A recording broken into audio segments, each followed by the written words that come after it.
रविवार म्हणजे नवीन ऊर्जा, नवीन सुरुवात. पण तुम्हाला माहित आहे का, ज्याच्या जीवनात श्री स्वामी समर्थांचा आशीर्वाद असतो त्याचा प्रत्येक दिवस शुभ असतो. आज रविवार आहे. सकाळी किंवा संध्याकाळी फक्त 2 मिनिटे स्वामींचे नामस्मरण करा. श्री स्वामी समर्थ, श्री स्वामी समर्थ.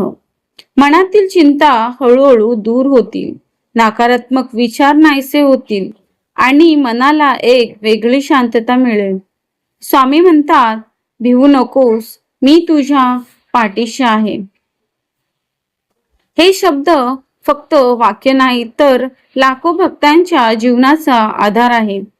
आज या पवित्र रविवारी स्वामींच्या चरणी तुमच्या सर्व चिंता अर्पण करा आणि पूर्ण विश्वास ठेवा, कारण जिथे विश्वास असतो तिथे स्वामींची कृपा नक्कीच असते. श्री स्वामी समर्थ.